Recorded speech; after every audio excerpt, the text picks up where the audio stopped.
Hello Juliette, peux-tu te présenter? Bonjour tout le monde, je m'appelle Juliette Maratti et je suis auteure et également libraire. Quel genre de roman écris-tu? Alors je pense qu'on peut dire que j'écris avant tout de la romance parce qu'il y a toujours de la romance dans mes romans. Par contre, j'aime bien tester plein de petits genres différents grâce à la romance en fait. Comment l'écriture est-elle arrivée dans ta vie? Alors, je me souviens plus trop comment l'écriture est arrivée dans ma vie. Franchement, ça fait tellement longtemps que je sais que ça me passionne d'écrire que je m'en souviens plus. J'ai écrit des tout petits trucs dans des feuilles que je gardais pour moi. J'ai écrit pas mal avec en fait ma meilleure amie quand on était au collège où en fait on réécrivait, on repensait des séries télé en mettant un personnage qui était nous. On s'intégrait en fait à l'histoire et on se faisait dire ça pendant les cours. On n'était pas très forcément concentrés. Mais ça, j'ai beaucoup fait. Après, j'ai beaucoup fait les forums RPG, en fait. Et après, je suis passée aux plateformes d'écriture. Je pense que plutôt quand j'étais plutôt aux alentours de 15 ans, je pense, 15-16 ans, où j'ai commencé quelque chose qui s'appelait fanfiction.net, je me souviens plus trop. Et puis, je crois, quand j'ai eu 18-19 ans, je suis passée sur Wattpad. Voilà. Quel a été le déclic pour envoyer ton premier roman en soumission? Je me rends compte que j'ai vraiment une mémoire, mais nulle.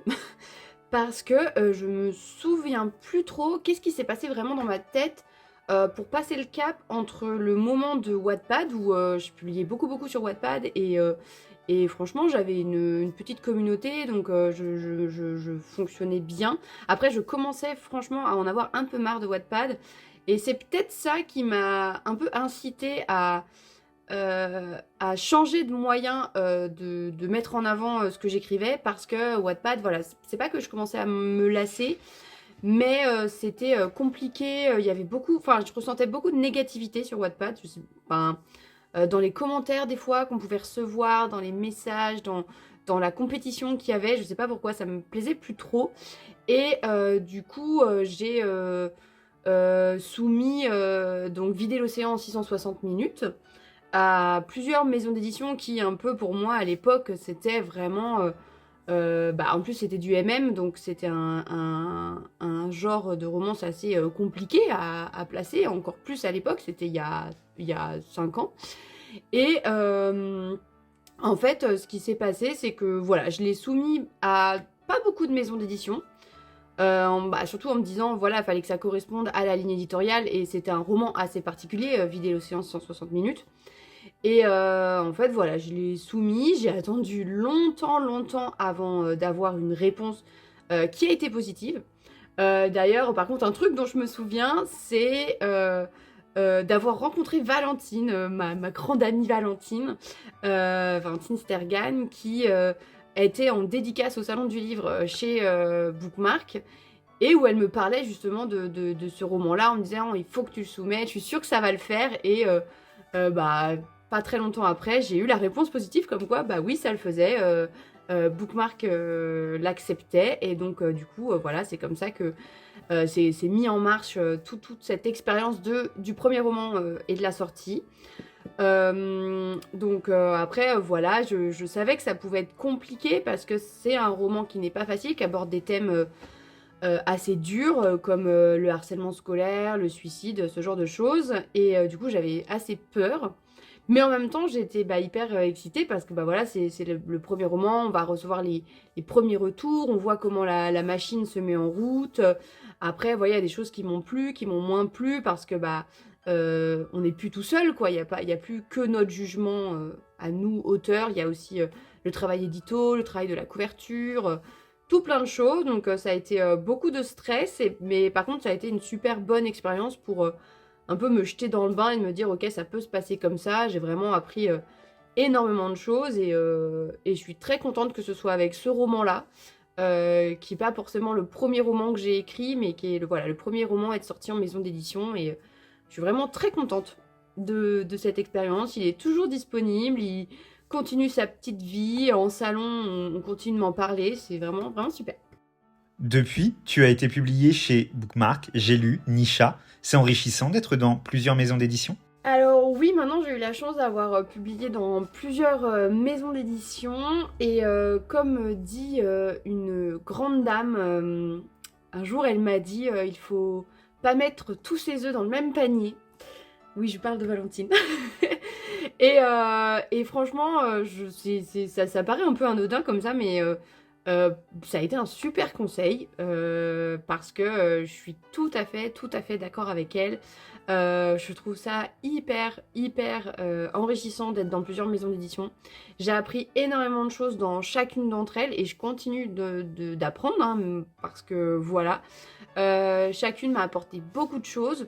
En plus, bah voilà, c'est pas du tout le même lectorat, c'est pas du tout la même place que ce soit sur internet ou sur directement en magasin. Et du coup, bah moi j'ai adoré parce que dans les grandes lignes, ça reste un peu la même chose. C'est des échanges, c'est un travail édito, des corrections, c'est prendre sur soi pour un peu se détacher du texte, avoir un regard un peu plus objectif que subjectif. Et franchement, voilà, c'était vraiment super. Bookmark, c'est une maison d'édition qui est très présente sur les réseaux sociaux, sur internet, ce qui va être un petit peu moins le cas de J'ai lu par exemple, parce que par contre leur présence en librairie, elle est phénoménale quoi, et du coup bah ça m'a vraiment permis d'avoir un lectorat beaucoup plus grand, beaucoup plus différent. Je sais que voilà, Nisha, ils m'ont apporté par exemple des invités, enfin grâce à eux j'ai été invitée dans des librairies pour dédicacer, Bookmark ça a plutôt été des salons, J'ai lu c'est vraiment bah ma mère elle m'appelle parce qu'elle s'apprête à prendre l'avion et bah 10 façons de le larguer avant Noël était dans le point relais de l'aéroport. Je trouve ça complètement fou. Et voilà, je suis vraiment hyper contente. Je veux continuer avec, enfin, de travailler avec plusieurs maisons d'édition. Celle-ci, c'était des maisons d'édition dont j'ai, enfin, toujours entendu parler. Bookmark parce que c'était, enfin, pour le MM, c'est vraiment la base, quoi. C'est les plus forts pour ça, quoi. Enfin, c'est eux, moi, je trouve qu'ils apportent énormément. Nisha, c'était une maison d'édition que j'ai vraiment vu grandir, que j'ai connue quand elle était beaucoup plus petite, qui gagne en popularité, qui est hyper moderne dans leurs réseaux sociaux, dans leur façon de travailler, ils sont super bons. Et J'ai lu, c'est un peu les mastodontes quoi. Moi je travaille en librairie, des livres J'ai lu, j'en reçois toutes les semaines, et là de me dire bah waouh quoi, il y a le petit logo J'ai lu sur mon roman, c'est un truc de fou quoi, vraiment j'adore. J'adore là ce que je fais avec ces maisons d'édition, je suis super contente. Quelles sont les valeurs que tu aimes défendre dans tes romans? Alors, concernant les valeurs que j'aime défendre, je pense que, bah, il y a beaucoup de choses qui déjà du fait que forcément, j'écris, du MM, mais pas que. Mais, bah, déjà forcément, il y a tout ce qui est, la cause LGBT, l'ouverture d'esprit. Ça, c'est quelque chose que dans tous mes romans, à un moment donné, j'en parle forcément, où j'ai un personnage qui se pose des questions par rapport à ça. Après, je sais que j'aime bien aborder toujours des thèmes un peu parfois compliqués, pas faciles, et essayer de mettre une notion plus d'espoir dessus, parce que je pense forcément à Vider l'océan qui est sur le suicide. Euh, Même dans Far Away, qui est un roman beaucoup plus drôle, je sais que ça me tenait à cœur d'aborder, par exemple, avec le personnage de Noé, qui est réputé pour être excessivement grognon, et que certaines personnes, d'ailleurs, dans les avis, peuvent lui avoir reproché ce côté grognon. Mais moi, je voulais aussi montrer que bah, des fois, on a juste pas envie, et ça peut être normal, quoi. Noé, c'est un gars super. C'est juste que bah, des fois, s'il a pas envie d'être sympa, il va pas se forcer à être sympa, il va vivre comme il en a envie. Et bah moi en fait souvent je parle aussi du fait de s'accepter quoi, de s'accepter tel qu'on est, et d'essayer de grandir de la meilleure façon possible, tout en acceptant aussi ce que sont les autres quoi. Donc je pense que c'est ça peut-être qui est assez récurrent dans ce que j'ai écrit. Après, j'aime bien en fait toujours avoir des choses le plus nuancées possible. J'ai jamais des personnages totalement, enfin, tous mes personnages principaux, ils ont des défauts, tous les personnages secondaires ont des défauts, enfin, voilà, moi j'aime bien essayer d'être au plus proche de la réalité et amener à avoir un peu une ouverture d'esprit et une empathie, en fait, pour des gens qui sont pas forcément des héros ou des gens qui font absolument tout comme il faut tout le temps, quoi. Au quotidien, tu es également libraire. Ça fait quel effet de voir tes propres romans en magasin? Après, du coup, tous mes romans sont pas disponibles en librairie, vu que Bookmark sont pas encore forcément très très présents. Ça a commencé plutôt avec Playtime, qui, voilà, c'est vrai que ça m'a fait un truc, mais en fait, j'ai un peu cette, comment on pourrait dire, un peu cette, peut-être pas distorsion, mais je sais ce que c'est en tant que libraire, en fait, de la difficulté à avoir son livre en rayon, avoir un livre en rayon et du coup, je suis confrontée des fois à des auteurs qui viennent au magasin, «Bonjour, vous avez ce livre?» «Bah non, désolé. Ah mais c'est le mien!» Enfin, du coup, moi, j'ai jamais, voilà, voulu avoir ce comportement-là, même vis-à-vis de moi-même, parce que le choix d'avoir un livre en magasin, il est propre à énormément de choses, que ce soit le libraire, sa façon de travailler, la place qu'il a dans son magasin, sa clientèle, enfin ce genre de choses. Par exemple, je savais qu'avec Playtime, j'étais un peu en demi-teinte parce que c'est du MM et on va pas se mentir, le public MM n'est pas aussi présent que le public de la romance contemporaine ou ce genre de choses.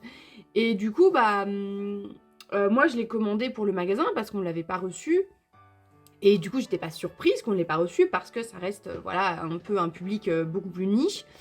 Par contre, je suis contente de voir que je l'ai au magasin et qu'il fait sa petite vie, tranquillou. Enfin, donc ça, voilà, ça me plaît. Et pour 10 façons de le larguer avant Noël, c'était beaucoup plus différent. Déjà, on l'a reçu au magasin, donc j'étais vraiment hyper fière. Après, voilà, en fait, je fais un petit tri dans les personnes à qui j'ai envie de le dire. J'avoue, c'est si je sens le feeling.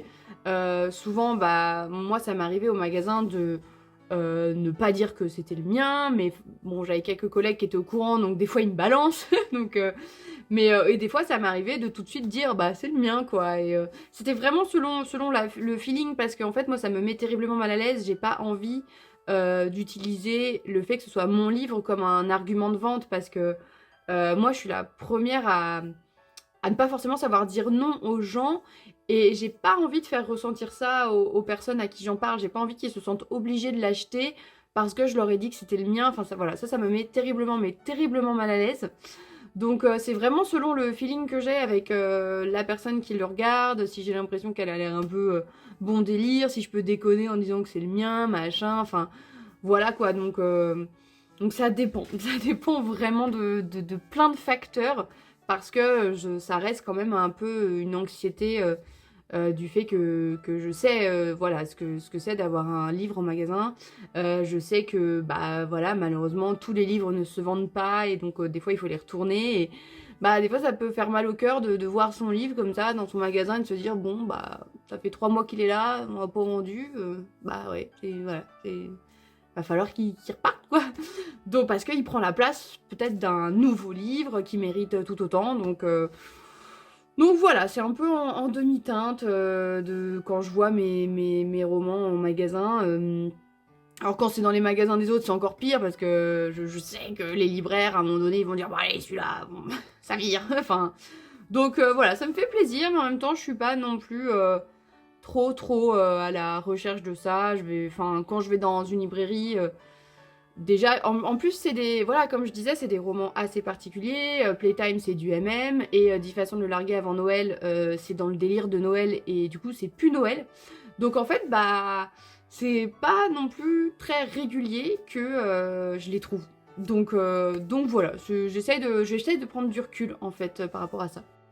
Travailler sur le terrain, c'est une bonne inspiration pour voir le type de roman qui plaît ou ça n'impacte pas tes choix d'écriture?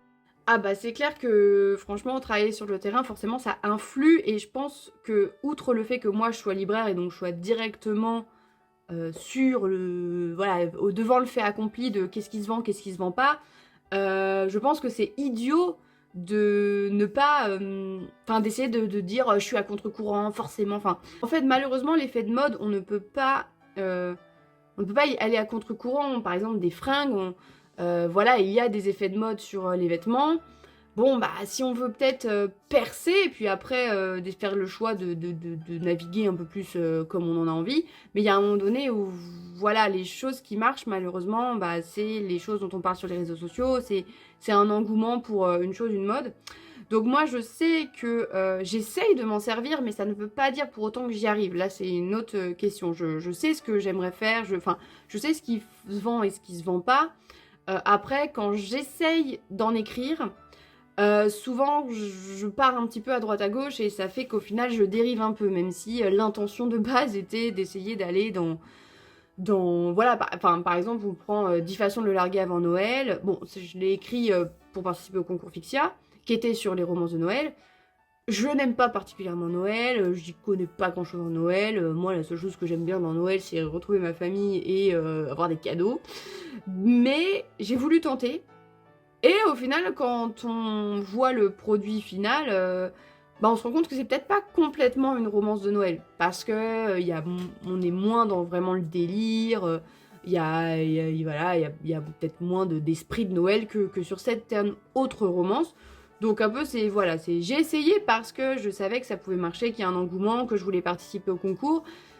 Mais au final, je pense enfin, il y a beaucoup d'autres romances de Noël qui sont fois 10 000 en termes de Noël par rapport à lui. Donc voilà, moi c'est un petit peu mon problème, c'est que je vais savoir ce qui va fonctionner, je vais essayer, mais je vais pas forcément arriver à être pile dans vraiment ce qui cartonne. En 2023, tu t'es lancé dans l'auto-édition avec Les Jours de peine. Pourquoi ce choix? On commençait à en parler de plus en plus parce que Valentine avait déjà commencé l'auto-édition.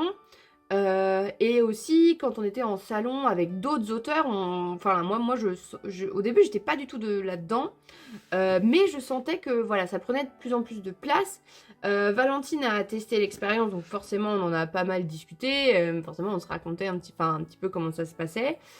Moi, au début, j'avais pas trop envie parce que le côté administratif faisait très très peur, le fait de tout faire tout seul. Puis j'ai eu une grosse déception avec du coup une autre maison d'édition et donc j'ai récupéré les droits sur Les Jours de peine et Les Nuits sereines et je me suis rendu compte que le roman était déjà quand même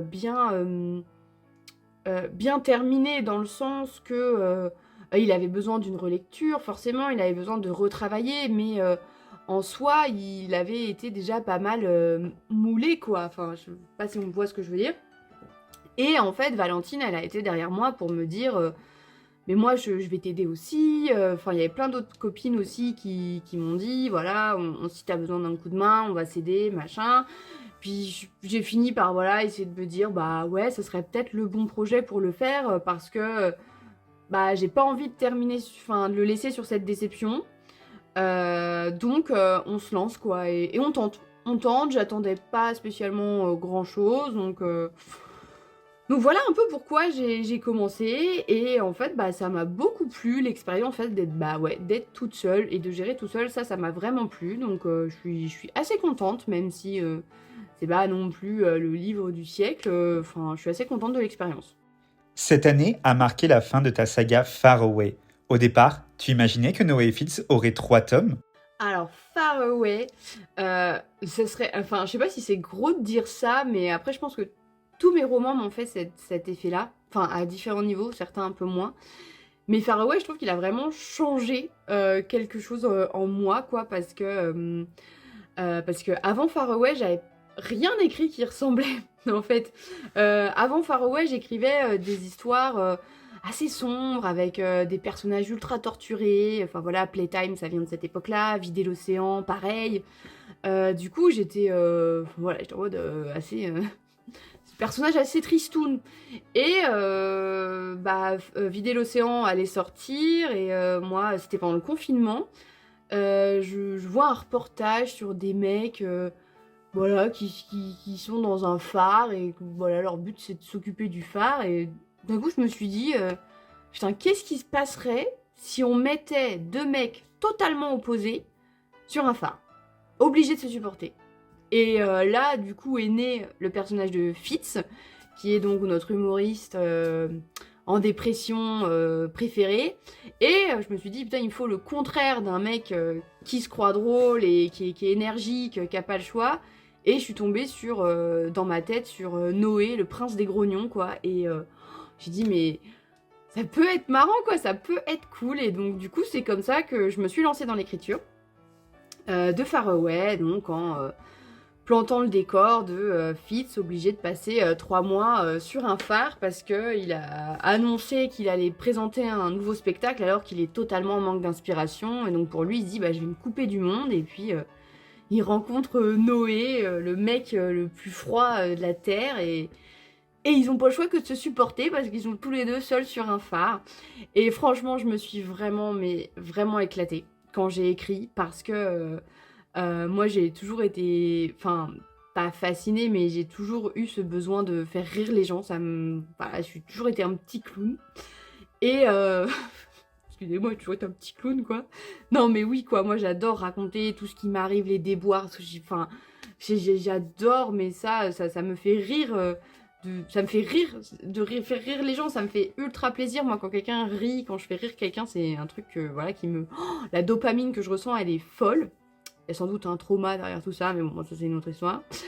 Mais du coup, moi j'ai adoré parce que Fitz, je pouvais tout lui dire sur mon humour, je pouvais tout mettre avec lui et j'avais, à côté de ça, je pouvais Noé, je pouvais aussi le rendre complètement hermétique et c'était mais vraiment, mais les punchlines, ça me venait comme ça, mais mais vraiment j'ai adoré, c'est un des romans que j'ai mis le moins de temps à écrire. Et dans ma tête, j'étais en mode putain, il serait parfait chez Bookmark et je leur ai envoyé. Ils m'ont dit oui, mais très rapidement et j'étais vraiment super, super contente. À la base, il n'était pas du tout prévu pour être en 3 tomes. Mais quand j'ai fini de l'écrire, je me suis dit oh là là, est-ce que je leur ferais pas un petit 2e tome je pourrais les faire traverser ça et ça correspondrait assez à leur couple, à ce qui se passe entre eux. Donc du coup, je me suis lancée. Bookmark m'a dit ok, j'ai dit super. Bon là il y a eu beaucoup de choses à retravailler parce qu'en fait c'était pas du tout pareil. J'avais toujours quand même cette envie de faire dire un peu n'importe quoi à Fitz, mais fallait pas retomber dans les mêmes schémas, donc c'était un peu compliqué. Et honnêtement le tome 2 c'est pas du tout mon préféré, mais voilà, j'ai adoré. Et puis après je me suis dit mais j'ai pas envie de les quitter quoi, j'aimais trop, mais trop Fitz et Noé, enfin... puis en plus, du coup, à ce moment-là, j'ai commencé à voir les retours sur le tome 1 et bah, les gens ont trouvé ça drôle. Alors moi, j'étais mais super heureuse. Et comme voilà, je ne voulais pas leur dire au revoir, j'ai proposé cette idée d'un tome 3. Mais voilà, ce tome 3, c'était vraiment juste histoire de dire on finit en beauté, on envoie tout, Fitz insupportable, Noé qui commence quand même à, voilà, à toucher les gens, trop mignon, des situations mais totalement rocambolesques, enfin... Je pense qu'avec Faraway, je pourrais pas refaire autant j'aurais pas autant de liberté sur ce que je peux faire, enfin ce que j'aurais pu faire à mes personnages, quoi, vraiment, mais voilà, donc du coup, je trouve que le tome 3, il est super pour vraiment terminer en beauté, il y a pas les mêmes questions que dans les autres tomes, c'est vraiment autre chose, mais par contre, eux, ils ont toujours leur caractère, c'est toujours là, et ça envoie une dernière fois à fond, à fond. Je suis vraiment trop contente. Moi, j'ai adoré écrire le tome 3. Même si, bon, au bout d'un moment, j'avais peur d'être redondante. Donc, ça venait quand même moins naturellement que le premier tome. Mais j'ai été vraiment... Moi, cette série, je l'adore. J'adore voir quand il y a encore des retours de gens. Enfin, c'est vraiment super. Après, voilà, je pense que là, maintenant, c'est terminado. Enfin, parce que je sentais bien quand même avec ce 3e tome que je commençais un petit peu à, voilà, répéter, à avoir fait le tour. Après, on n'est pas à l'abri qui pop comme ça dans un autre de mes romans, juste pour une petite scène, parce que quasiment tous mes romans ont à un moment donné un lien entre eux. Quasiment tous, je crois. Peut-être pas 10 façons, j'ai un doute. Mais sinon, il y a quand même toujours un petit truc, voilà, entre. Donc, c'est carrément possible qu'un jour on les croise. Je me demande si c'est pas déjà le cas. Non, non, non. Non, c'est d'autres. Mais c'est tout à fait possible, quoi, qu'il y ait un peu une petite punchline de Fitz qui arrive quelque part où on l'avait pas senti venir et ça passerait comme ça, juste pour le plaisir, quoi. Peux-tu nous parler de ta dernière sortie, Cœur de mercenaire? Alors, Cœur de mercenaire, c'est typiquement le roman qui montre que j'adore écrire sur plein de thèmes différents, plein de genres différents. Et là, c'est vraiment, un jour, j'ai eu un délire western historique et du coup, je me suis lancée et je l'ai écrit. Donc c'est un peu, voilà, Cœur de mercenaire, c'est vraiment ce truc qui prouve, enfin, qui montre que un jour, ça se trouve, je vais vouloir écrire un policier, ça me gênera pas, je vais vouloir écrire de la SF, machin, enfin bon, voilà, j'adore essayer de me dire que je vais prendre un truc et le mettre à ma sauce. Donc Cœur de mercenaire, c'est typiquement ça pour le historique western. C'est du coup un roman que j'ai écrit il y a plusieurs années, il a été publié sur Wattpad d'ailleurs.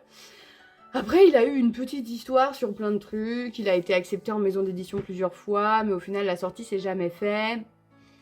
Et du coup, comme je sais que voilà, ça reste de l'historique, du western, que c'est pas forcément facile à placer en maison d'édition, parce qu'il n'y a pas un public qui est énorme derrière, ça reste aussi de la niche.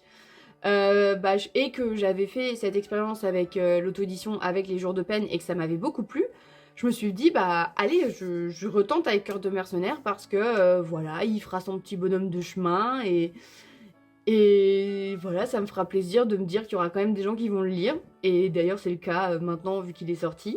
Donc c'est l'histoire de Harmony qui voilà, a pas une vie facile et là, elle survit plus qu'elle ne vit et surtout, en fait, elle aimerait se venger de l'homme qui a tué ses parents. Mais elle n'a pas vraiment de solution parce que voilà, elle est un peu enfermée dans cette routine de survivre et d'attendre son frère qui était parti à la guerre et qui n'est jamais revenu. Mais voilà, elle est persuadée qu'il est toujours vivant. Et un jour, elle tombe sur Derby, une espèce de chasseur de primes, ivre, blessé, qu'elle un peu récupère vraiment comme une bête sauvage qu'elle a trouvée et qu'elle décide de soigner. Et bah voilà, va naître une histoire d'amour et toutes les complications que ça implique. Ce qui m'a donné envie à la base d'écrire cette histoire, c'est parce que j'avais dû voir un film avec Chris Pratt en western, enfin en cowboy, et moi j'adore Chris Pratt parce qu'il me fait beaucoup rire, et en fait moi souvent quand je vois quelque chose qui me plaît, un film ou que je lis un livre, en fait je vais avoir un petit peu envie de l'écrire à ma sauce, un peu comme ce que je disais tout à l'heure, et du coup là je me suis dit j'ai trop envie d'écrire un western à ma sauce, avec un personnage un peu drôle, pas forcément vraiment le cow-boy hyper froid, hyper bougon, là plutôt un cow-boy un peu, voilà, un peu drôle, un peu humoristique, mais avec ses problèmes forcément. Donc voilà, et puis avec Cœur de mercenaire, je me suis beaucoup amusée parce que j'ai fait quasiment tout toute seule. Vraiment, là, j'ai tout fait toute seule. Donc la couverture, la maquette, l'édition reliée aussi. J'ai fait la couverture de l'édition reliée. C'était aussi un test un peu de savoir comment ça allait se passer. Il est disponible donc en 3 versions, en numérique, en broché, en relié. Et il est gratuit dans l'abonnement Kindle. Voilà, donc c'est un peu... C'est pas un livre qui est très, très conséquent, c'est pas un livre qui est très, très gros, mais voilà, moi je trouve le rendu... je suis très contente de moi, c'est ça surtout qui me fait plaisir. Alors c'est un tome qui peut se lire tout seul, mais il fait plus ou moins partie d'une saga, c'est-à-dire que j'avais déjà pensé en fait, et il y a déjà le tome 2 qui est en partie écrit parce qu'il y a une époque c'était prévu. Et en fait, ça sera plutôt des tomes compagnons. C'est-à-dire que le premier tome est sur Harmony et Derby, et le tome 2 sera sur un autre personnage, et le tome 3 sur un autre personnage encore, mais l'idée, ça sera peut-être à la fin de comprendre comment ils sont tous liés, même si quand on sait qui est le personnage du tome 2, on comprend tout de suite comment c'est lié. Mais voilà, de ramener quand même peut-être un tout à la fin. Mais l'envie, c'est quand même de faire en sorte que ils puissent se lire séparément, parce que le tome 1 donc, est un MF et le tome 2 serait un MM. Donc je sais que voilà, les lecteurs de MF ne sont pas forcément des lecteurs de MM, les lecteurs de MM ne sont pas forcément des lecteurs de MF. Et voilà, mon but c'est quand même que chaque tome puisse être lu séparément du reste. Tu as des personnages parfois très tourmentés et parfois très déjantés. Lequel t'es-tu le plus amusé à écrire et lequel t'a fait le plus souffrir? Ah oui, alors les personnages tourmentés et déjantés, on y revient. Lequel j'ai le plus amusé à écrire? J'ai envie de dire Fitz parce que c'est le premier qui m'a lancé dans ce délire justement d'un personnage drôle. Euh, mais je sais pas si c'est vraiment... Je me suis vraiment amusée à l'écrire, mais entre lui et Mabel dans 10 façons de le larguer avant Noël, c'était quand même quelque chose, hein, vraiment. Elle était... elle était... J'ai adoré aussi l'écrire, c'était vraiment une force de la nature, c'est une... elle est pas du tout dans le même humour que Fitz, parce que là, c'est elle la grincheuse, quoi. C'est vraiment un Grinch. En fait, elle, à la différence de Fitz, Fitz est là pour l'humour, il ne vit que pour ça. Mabel, pas du tout. Elle veut pas être drôle, mais par contre, elle devient drôle parce que c'est une teigne, enfin, c'est un mauvais caractère, elle dit toujours ce qu'elle pense. Enfin, moi, voilà, elle a créé des situations qui m'ont fait mais hurler de rire toute seule, moi-même. Enfin, voilà, quoi. J'étais en mode, mais je peux pas lui faire dire ça. Mais si, quoi, je peux lui faire dire ça aussi parce qu'elle est complètement. Enfin, elle a son caractère et voilà. Donc, du coup, entre Fitz et Mabel, je saurais pas trop dire lequel m'a le plus amusé à écrire. Par contre, lequel m'a fait le plus souffrir, ça, il n'y a pas de discussion possible, c'est Océan dans Vider l'océan en 660 minutes. Hein. Lui, ça a été assez terrible. Hein, enfin, terrible. J'ai fait le choix de l'écrire, j'avais envie d'écrire, j'avais envie de parler de lui, de son parcours. Mais je sais que j'en suis pas sortie indemne de cette écriture. De toute façon, j'étais pas indemne avant de l'écrire. Et je pense que j'avais besoin de l'écrire. Mais je sais qu'il y a Gabriel de Nos Splendeurs Invisibles qui arrive un petit peu derrière, bon, pas très loin, mais Océan, je suis traversé beaucoup de choses et je sais que ouais, c'est un de mes personnages un peu chouchou que je protégerai toute ma vie, quoi. Est-ce qu'il y a un genre ou une thématique que tu voudrais travailler sans pour autant l'oser? Je pense que j'aimerais travailler sur un peu tout. J'aimerais sortir un jour un policier, une fantaisie, un SF, enfin voilà, j'ai vraiment, je suis touche à tout. Faut juste que je trouve l'histoire qui et le temps, enfin l'histoire qui m'inspire et le temps et la motivation de le faire. Donc je sais que tant que j'aurai pas le déclic, ça sera pas forcément le cas et je le ferai pas. Après, voilà, par exemple, j'ai un peu un fantastique qui va sortir avec Le Roi des Mythes chez Bookmark. Donc je sais que je commence un petit peu avec ça, voilà, à changer, avec Cœur de mercenaire, avec l'historique. Donc je sais que, ouais, il y a de fortes chances qu'un jour je teste un peu tout. L'auto-édition permet énormément ça aussi, de moins s'enfermer dans un genre, parce que voilà, les maisons d'édition, elles ont des lignes édito et elles sont extrêmement sujettes à ce qui fonctionne, alors que l'auto-édition peut me permettre de un peu sortir un peu plus ce que j'ai envie. Ouais, je pense que je le ferai un jour, mais il faut que je trouve la bonne histoire, le bon sujet, les personnages, l'envie d'écrire, donc... Après, moi, je suis la pro pour commencer plein de projets et ne pas aller au bout. Donc ça, c'est vraiment un truc que j'essaye de vaincre. Mais je sais que j'avais déjà commencé une romance historique parce que, bah voilà, moi, j'adore la romance historique. J'avais déjà commencé un truc sur la Première Guerre mondiale. Enfin, voilà, il y a plein de choses. Le tout, c'est d'arriver à garder la motivation et d'aller jusqu'au bout. Après, je sais que, voilà, il y a certains sujets, des fois, qui sont plus compliqués.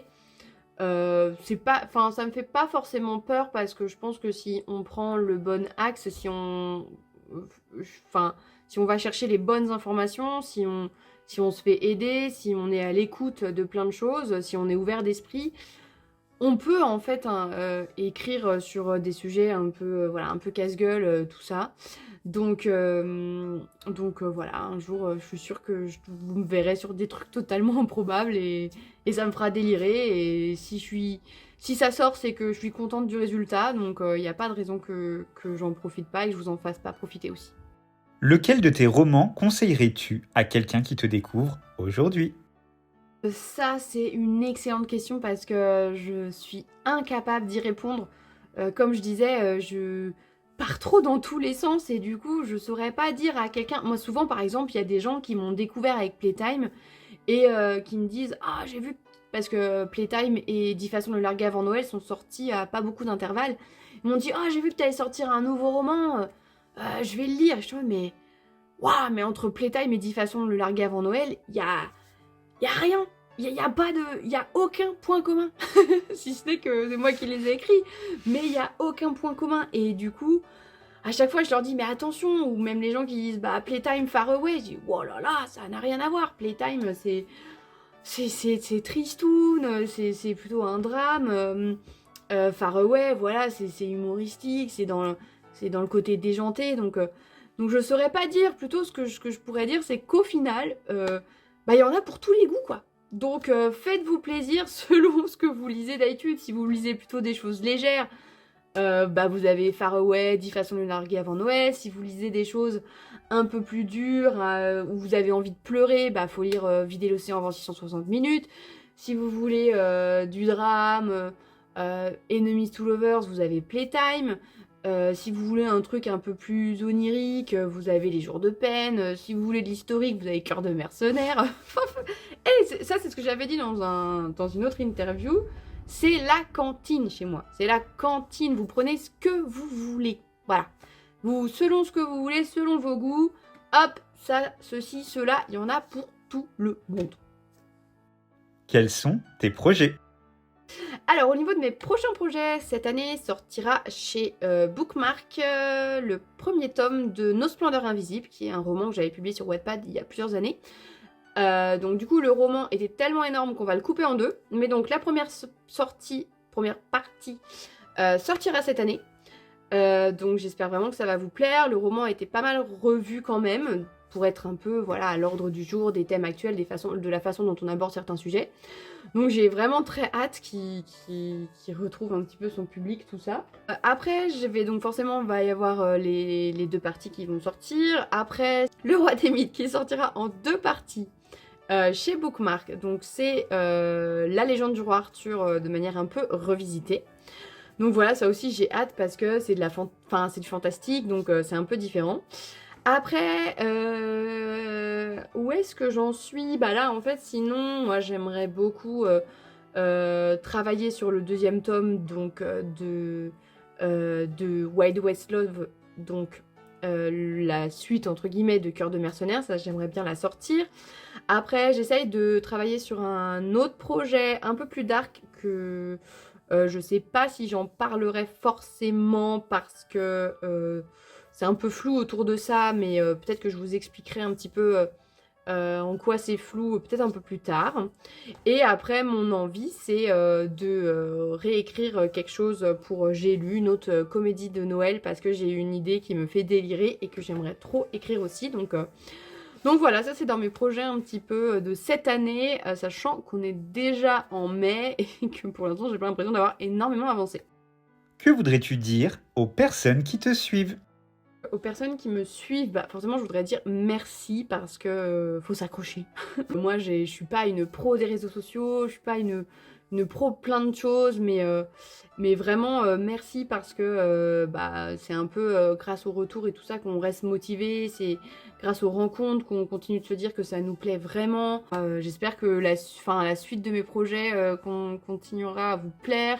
On dit qu'on écrit pour soi avant tout, mais on écrit aussi pour le lectorat. On a envie que ça plaise aux gens, on a envie que les gens passent un bon moment, et quand on reçoit juste un message pour nous dire j'ai passé un bon moment, bah ça nous suffit, ça fait notre journée et on est très content.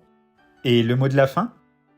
Bon bah voilà, j'espère que mes réponses vous auront plu, vous auront permis peut-être de me connaître un peu plus, de comprendre la personne qui se cache derrière cet humour de merde de Fitz, derrière le côté grincheux de Mabel, derrière plein de choses. J'espère surtout que si vous me connaissez pas, ça pourrait vous donner envie de me découvrir. Merci à Alex de m'avoir proposé cette interview. Je me suis beaucoup amusée. Je pense qu'il va beaucoup s'amuser en regardant les rushs aussi. Alex, c'est quelqu'un que j'ai eu la chance de rencontrer plusieurs fois. Le feeling est tellement bien passé. Je suis trop contente. Vraiment, une des personnes qui me soutient le plus dans tout ce que je peux faire. Donc ça me fait extrêmement plaisir et du coup bah, encore merci à vous et j'espère que vous avez passé un bon moment. Des bisous.